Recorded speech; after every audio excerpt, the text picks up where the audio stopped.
Well, hello and a very good morning from Rebecca.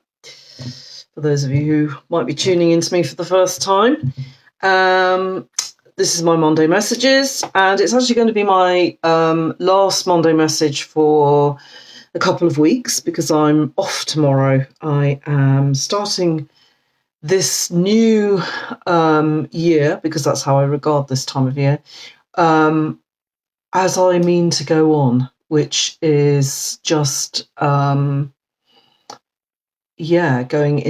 inside myself, if you like, and nourishing myself and working out what do I need to keep, what is working for me and what isn't working for me.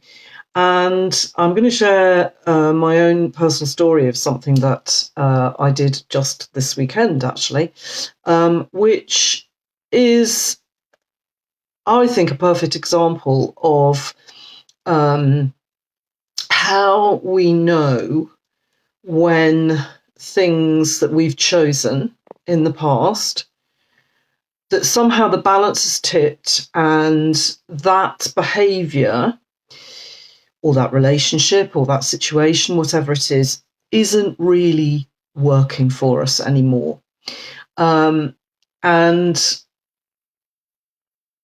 I think it's perfect timing because of last night's eclipse and this time of year, because the eclipse just reminds us, or can remind us, of a time when it was a kind of like a taster, if you like, for going into the darkness, and the darkness being not something to be afraid of, but something deeply creative and like returning to the earth and our innate creativity. And we all have that creativity, no matter what stories we might tell ourselves about our creative abilities or creative juices. We all have that ability to actually go inwards and reconnect with that deep,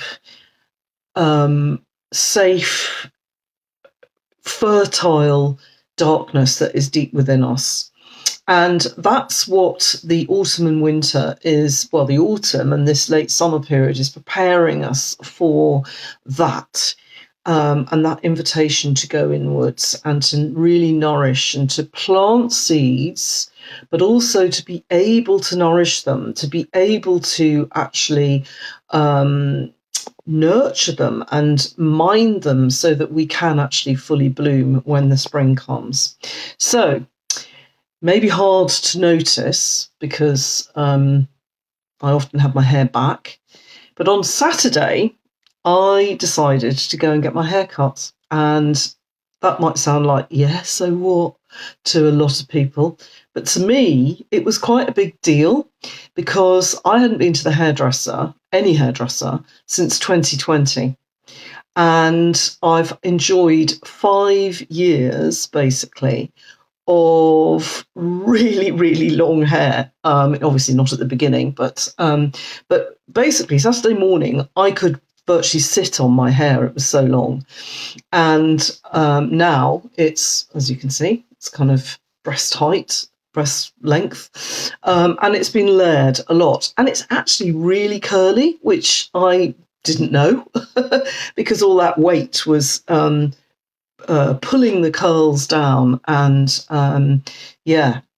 so the reason it seems relevant to share this with you is because when I decided to grow my hair, there were all sorts of reasons for that. It started off as a reaction to how deeply unpleasant it was to be at a hairdresser with masks on and all of that rubbish that went on when lockdowns first started, and all of that. And I decided I wasn't going to expose myself to that kind of rubbish. So therefore, I wasn't going to go back to the hairdresser until that all stopped. And then as my hair grew, which was something really novel to me, I decided that I actually really liked it and that it felt really freeing and it felt that it enabled me to reconnect with my deeply feminine side, something that I had a historical tendency to ignore. And it for a long time, it felt just really freeing, really liberated, and deeply feminine, and a little bit rebellious too, because my mother always used to say that I shouldn't have long hair, and that if I did have long hair, it should be tied back always. As a child, I was told that. And I know that she would have been deeply disapproving of older women with long hair. Wasn't something that she subscribed to. And so there was a part of me that was going, well, you know, I'm breaking free of that and I'm doing what I like, and sod you, kind of thing. And it felt really good. And it gave me lots and lots of things, actually. It gave me, you know, all kinds of feelings of freedom and rebellion. And yeah, it was a kind of odyssey, if you like, until it stopped feeling like that. And just recently, just the last kind of month or so, I started to be aware that actually it felt like the balance had tipped. That in fact my hair was really heavy. That it felt like it was weighing me down. I felt that the only way I could cope with it, actually, most of the time, was to either have it in a long plait or a ponytail. And even that, at the end of the day, it would actually give me a headache. And I think lots of women with long hair would resonate with that, because my hair is very thick.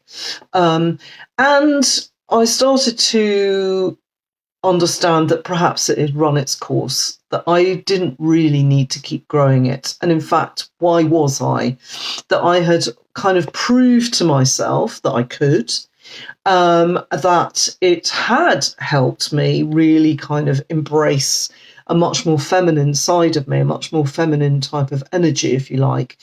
And that I knew that I can grow my hair anytime I like, and that anything I decide doesn't have to be permanent. It doesn't have to be irreversible.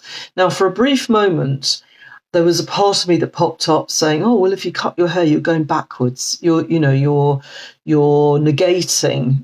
all those discoveries." And I'm pleased to say that another part of me was able to pop up and go, "That's rubbish," because I am not the same person as I was 5 years ago, and I don't think any of us are.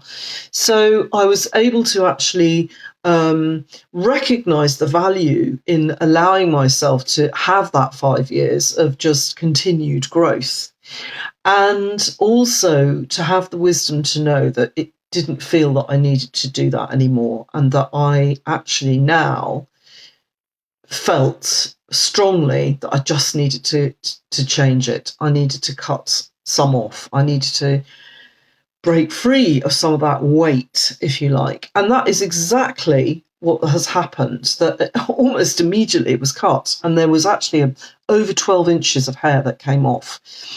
It felt like my head was lighter, and that it was more freeing. It was actually enhancing that feeling of freedom that I originally felt. So I'm really pleased with it. I'm really pleased that I have learnt a lot from allowing myself to keep growing like that for 5 years. And I'm pleased that I know that that's it now, that I've done that. And now I can just shed that weight, and I can go forward with all the learnings that I had from giving myself that experience. And to me, that is what this period of the year or any period really, but the nature all around us is inviting us to do this process of reflecting, of just going, okay, I'm coming out of all the high energy of the summer and I'm about to quieten down, change my pace, change my gears, if you like. What do I want to keep? And what do I want to shed, to get rid of? Just as the trees are doing it, it's a cliche, but worth reminding. The shedding has begun, and already there are trees outside that are starting to lose their foliage, or they're starting to change colour in readiness for that shedding. And, that's what losing the hair feels like for me. It's a preparation. It's okay, I'm ready to go inwards and to discover what I need to focus on for the next few months, certainly. So that's my invitation to you. That's my message to you today, I suppose, is to just have a good old look at any behaviours that are starting to feel like the balance has tipped and that you really could shed in order for you to go forth and really enjoy and love that darkness that we're about to go into, and all the nourishment that is going to come from that. I love the winter, actually. I know lots of people don't, but I really do. I like all the seasons, but I also haven't been terribly good at this transition season of going into the winter. So it's not like summer, winter. It's, there's this lovely period of slowing down and recognizing that we are changing pace, and what do we need in order to just go with that and feel as nourished as we possibly can. So that's my message for today. As I said, I am actually going away for a couple of weeks, and I am going to do a lot of that reflection and nourishment during that 2 weeks. I'm going to bake myself, and I'm going to be quiet, and I'm going to just enjoy myself and, of course, my lovely husband for a couple of weeks. So the clinic is closed, but you can still go onto my website and you can read my blogs. There's a really good selection there, all sorts of things, covering QTT and homeopathy and all sorts of things. And you can also book for when I return. You can book a free call if you're not sure what's the best offer for you. And you can, or if you know what you want, you can book your session and we will get together when I return. So I'm wishing you a lovely period of really productive reflection and honouring of how things may have served you well up until now, and that it's okay to recognise that they may have passed their sell-by date. They may actually have run out of really good value for you now. And that doesn't mean that it was a bad choice, not at all. It just means that it's time for a little bit of an upgrade, and we can do that anytime we want. Let me know what you think, and I will see you in a couple of weeks. And stay posted. There'll be things popping up that may interest you as well over the next 2 weeks. Okay, take care.